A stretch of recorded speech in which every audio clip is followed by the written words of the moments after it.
The UN Security Council convenes an emergency session on the escalating Middle East situation, focusing on Palestine.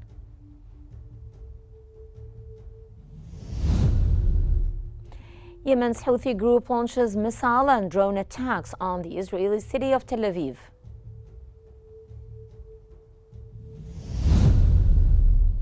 And the new U.S. Congress convenes to elect the House Speaker.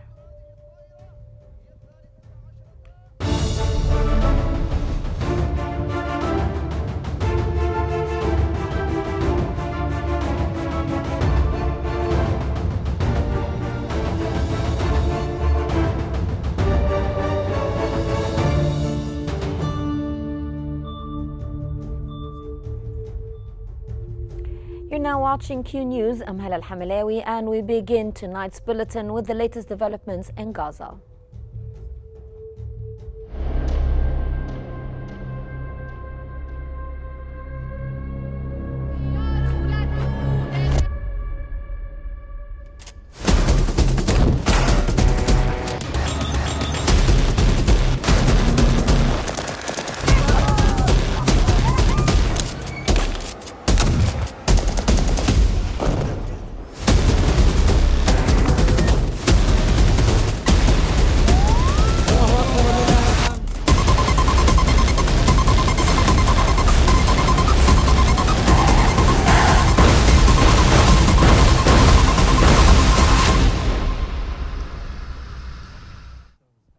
The United Nations Security Council has convened an emergency session today to address the escalating situation in the Middle East, with particular focus on the Palestinian issue. This meeting, requested by Algeria, comes as the country assumes the presidency of the Council for January 2024. The session focused on Israeli attacks targeting healthcare facilities in Gaza, including the recent assault on Al-Shahid Kamal Adwan Hospital in northern Gaza.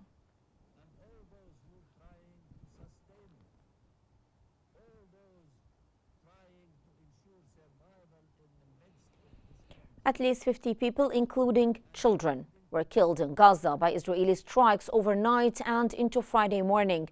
Local sources have reported that 3 people were killed in an Israeli airstrike on a home in Al-Zawaida, central Gaza. In another attack, 4 people were killed and several others were wounded when an airstrike hit a home and tent in Deir al-Balah. Additionally, 1 person was killed in a strike on a house near Abd al-Al Junction, west of Gaza City, and another died in an airstrike on the Abu al-Ajin area east of Deir al-Balah.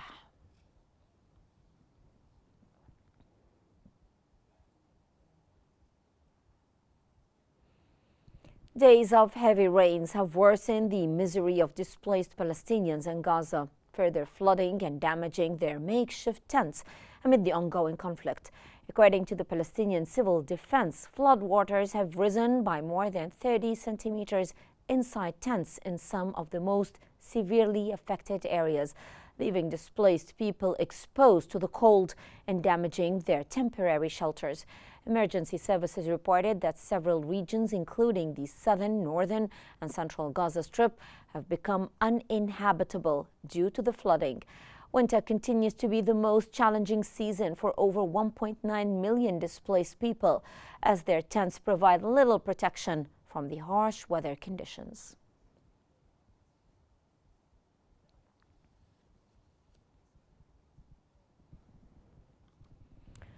Germany has reiterated the urgent need for a truce in Gaza before renewed peace talks between Israel and Hamas in the Qatari capital, Doha. Deputy Foreign Minister spokesman Christian Wagner said that Germany welcomes the new dynamic ceasefire negotiations and hopes that there will be soon such a ceasefire. Wagner also stressed Israel's army is not doing enough to protect civilians in Gaza.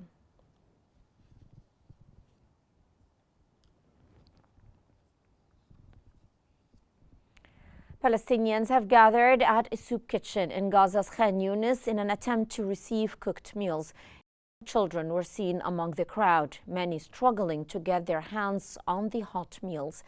Israeli authorities claim that they have allowed thousands of aid trucks carrying food, water, medical supplies, and shelter materials into Gaza. However, international aid agencies assert that Israeli forces have been hampering aid deliveries, exacerbating the humanitarian crisis.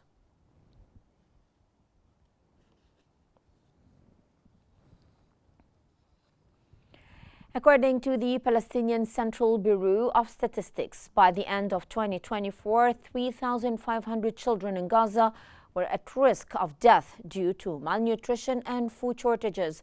The Integrated Food Security Phase Classification reports that 22% of Gaza's population is facing catastrophic food insecurity. According to the UN, by the end of August 2024, nearly 15,000 children in Gaza will be malnutritioned, including 2,288 with severe acute malnutrition.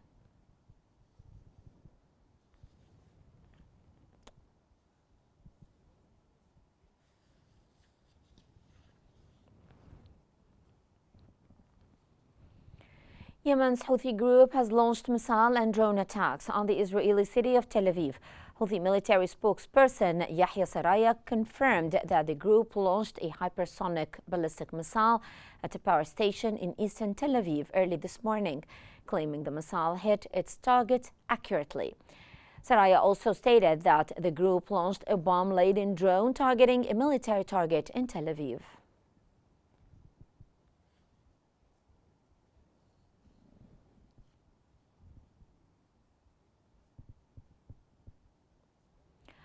Lebanon's caretaker Minister of Social Affairs Hector Hajjar has visited villages in the Marja'iyun province of southern Lebanon to assess war-torn areas and survey damage. Hajjar was accompanied by UN peacekeepers and the head of the UN's Office for the Coordination of Humanitarian Affairs OCHA, Kristen Knudsen. In the affected areas, there were scenes of heavy destruction, with residential buildings reduced to rubble.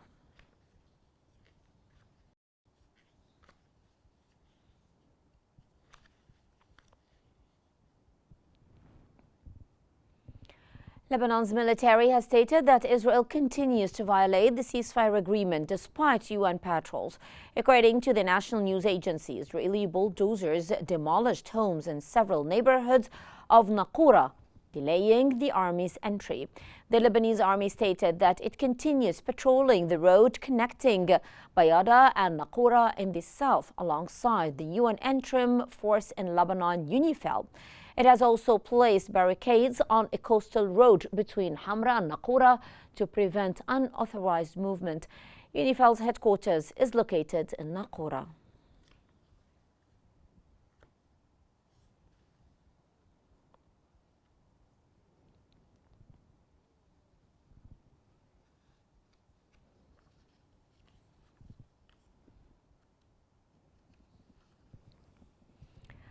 French Foreign Minister Jean-Noël Barrot has pushed for a political transition in Syria. Barrot offered France's assistance in supporting Syria's political transition and transitional justice system, emphasizing the need to combat the resurgence of terrorism. He also proposed organizing an international conference in late January to connect Syria with its partners and guide the political transition in the right direction.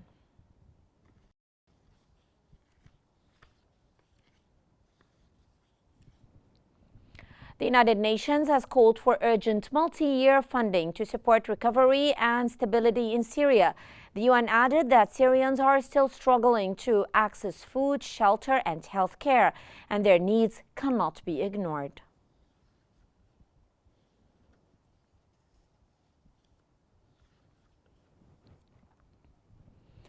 Egyptian President Abdel Fattah al-Sisi and Ugandan President Yoweri Museveni have discussed enhancing joint cooperation and exploring broader horizons for bilateral relations in various fields. Ambassador Mohammed al-Shenawi, the official spokesman, stated that the call also covered the East Africa and Horn of Africa regions. Shenawi said President al-Sisi reviewed Egypt's efforts to support Sudan in its crisis, push for a ceasefire, protect civilians, and ensure humanitarian aid access, which was appreciated by the Ugandan president. The call also addressed Somalia, where both leaders emphasized the importance of Somalia's sovereignty, independence, and territorial integrity, and stressed the need for coordination on the African Union's mission role in supporting the Somali government.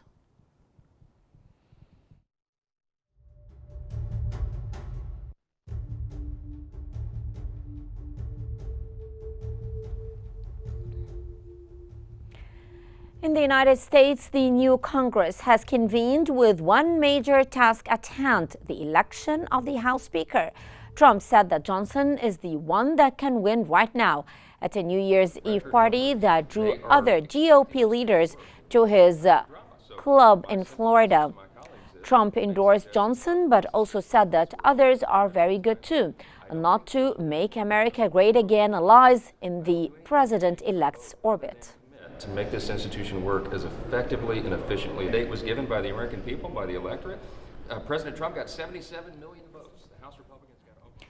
German airports have been hit by a nationwide IT outage affecting police systems in border control. The cause was not immediately known. The outage caused queues of people waiting at border control at several German airports, including Frankfurt, the country's busiest. Berlin Airport confirmed longer waiting times at immigration for non-Schengen passengers.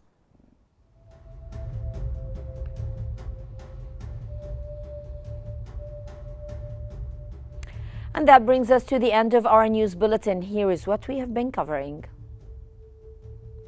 The UN Security Council convenes an emergency session on the escalating Middle East situation, focusing on Palestine. Yemen's Houthi group launches missile and drone attacks on the Israeli city of Tel Aviv.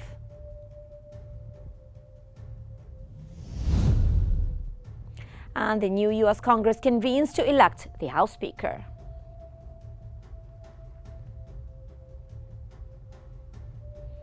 And this concludes our news bulletin for the hour. Don't forget to follow Q News on YouTube, Facebook, X, Instagram, and TikTok at QNewsEG to stay informed. I'm Hala Al-Hamalawi. Thank you very much for watching, and stay tuned for more updates here on Q News.